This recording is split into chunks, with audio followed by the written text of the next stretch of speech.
জল পাই না আমরা, যে রাস্তার জল দেওয়া হয়েছে কতটুক বড় বড় পাইপ, এদিকে জল যায় না, ওদিকে রাস্তা দিকে বড় পাইপ দেওয়া আছে, এদিকে ভিতরে ইয়ে নাই, এরপরে জল পাইও না, এরপরে ফিল্টার নাই এটার মাঝে লাগানো, আয়রনের লাগে জল কেউ ব্যবহার করতে পারে না, আমরা জল এই রাস্তা থেকে উপরের দিকে জল পাইই না। এরপরে যদি মানে অপারেটরে খোয়া হয় যে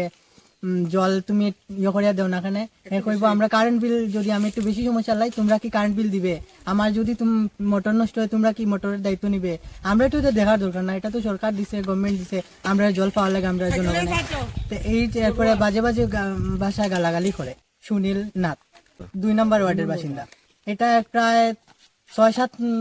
বছর হয়ে যায়, এটা দেওয়ার বছরের উপরে ওর এই যে ফিল্টারটা মানে সাপ্লাইটা বানানোর, ফিল্টারও নাই আর জলও যায় না। যতক্ষণ আমরা কতদিন ওই লোকের সাথে কথা বলেছি, ও লোকে বলছে যে বাজে বাজে ভাষায় গালাগালি করে, এরপরে তোমরা জল, আমি জল ছাড়ি তোমরা জল পাও না, আমার দেখার দায়িত্ব না, এসব তোমরা পঞ্চায়েতে জানাও, ওখানে জানাও, সেখানে জানাও, ওই কথাই বলে খালি। এটা সরলাটু কদমতলা লাগে, জল পাওয়া যায় না, এই মানে 1 বছর হয়ে গেছে জল পাওয়া যায় না, রাস্তা এই সাইডেও জল নাই, কোনো দিকে জল নাই, ওই উপর দিকেও জল যায় না, ছোট ছোট পাইপ দেওয়া হয়েছে, আয়রন লেগে পাইপটি ভর্তি হয়েছে।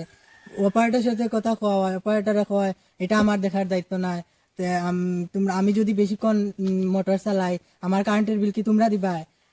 মোটর যদি নষ্ট হয় কি তোমরা দিবা, এরপরে বাজে বাজে অপারেটরে 11:30 পর্যন্ত এখনো আছি আমরা। সুনীল নাথ,